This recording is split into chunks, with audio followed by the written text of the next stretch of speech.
Saya pernah mendapatkan kisah dari senior saya yang kesimpulan dari ceritanya tersebut akhirnya menjadi pengingat ya.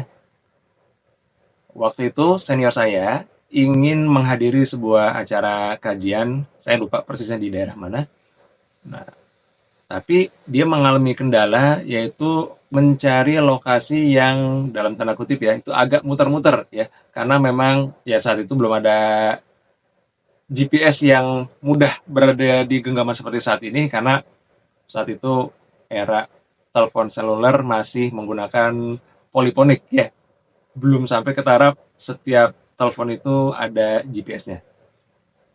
Nah, setelah sampai di lokasi tersebut ya dalam keadaan agak lelah juga karena eh, membutuhkan tenaga untuk mencari alamat tersebut, duduk menyimak kajian.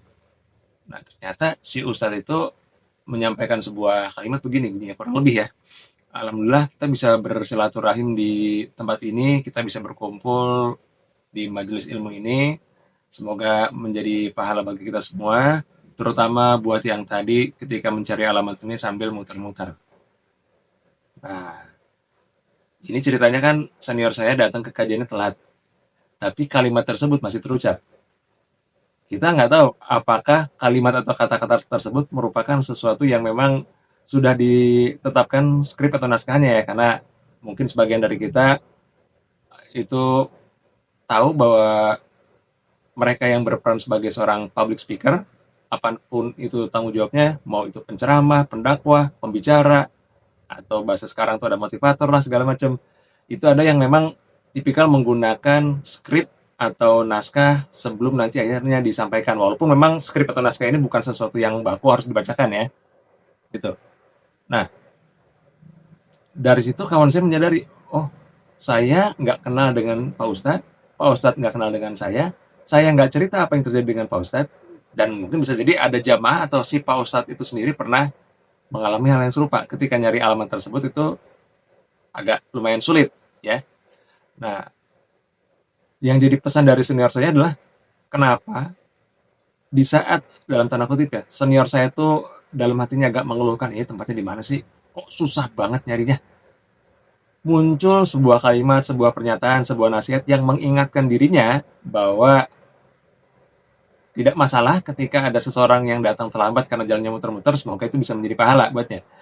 Nah, yang akhirnya itu bisa menjadi sebuah penyadaran untuk saya dan kawan-kawan saya. Kalau dari saya sendiri, seringkali menjumpai, misalkan, apalagi di momentum sekarang ya, seperti bulan Ramadan, kita ceritanya mah punya tekad, punya giroh ya untuk mencari ilmu. Jadi, apapun kajiannya dimanapun itu kalau bisa disambangi atau didatangi ya. Yang nggak jarang merasa bahwa kok antara kultum yang ini dengan misalkan kuliah subuh itu kok temanya sama ya? Kok antara khutbah Jumat dengan tausiah pada saat tarawih isinya sama ya?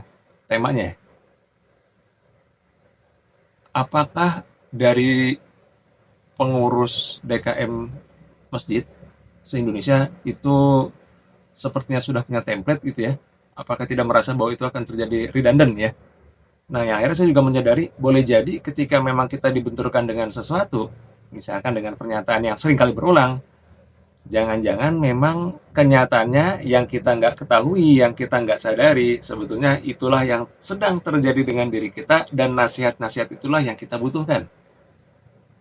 Terlepas dari ada yang namanya pengulangan. Bahkan mungkin sama-sama kita ketahui ya, bahwa yang namanya pengulangan atau repetisi itu konon katanya adalah salah satu atau induknya dari yang namanya penyempurnaan atau perbaikan. Nah, maka akhirnya juga sebuah kesadaran muncul. Oh, jangan-jangan ketika ada banyak hal, ada banyak informasi, ada banyak pesan yang memang kita nggak tahu dan kita nggak kenal dengan siapa yang menyampaikan pesan, tapi itu tersampaikan kepada diri kita, jangan-jangan itulah poin atau hal di mana memang kita perlu melakukan perbaikan diri. Maka kesimpulannya adalah ketika kita sedang berada dalam sebuah kondisi yang memang itu membutuhkan nasihat, arahan, dukungan, dan bimbingan, tapi kita seringkali melakukan penolakan dengan dalih, udahlah jangan ngajarin saya, udahlah saya bosan dengan kata-kata seperti itu. Tapi dari apapun itu tiba-tiba masuk ke telinga kita, atau jangan-jangan ketika kita sedang berjalan di mana tiba-tiba melihat sebuah teks atau tulisan yang erat kaitannya dengan sebuah pesan tertentu, jangan-jangan itu memang sesuatu yang ditujukan kepada diri kita. Nah, bagaimana kalau misalkan dalam diri kita itu seperti ada penolakan? Ya, ibaratnya sama seperti ketika kita meminum sebuah obat saat kita sedang sakit, boleh jadi tubuh ini pun bereaksi. Nggak apa-apa, nggak masalah. Yang terpenting ketika fase itu sudah berlalu, kita sadari bahwa adanya sebuah nasihat, adanya sebuah pesan, adanya sebuah momentum yang terjadi dengan diri kita, itu semata-mata sudah digariskan atau sudah ditakdirkan oleh Allah Subhanahu wa taala menjadi sesuatu yang perlu kita lalui dan perlu kita resapi. Nah, pernah nggak Anda semua berada dalam kondisi bahwa ini orang pada ngomongin ini semua ya? Cek terlebih dahulu, jangan-jangan memang itu merupakan sebuah pesan yang perlu kita dengarkan, perlu kita simak, perlu kita hayati, dan perlu kita jalankan. Barakallahu fikum. Assalamualaikum warahmatullahi wabarakatuh.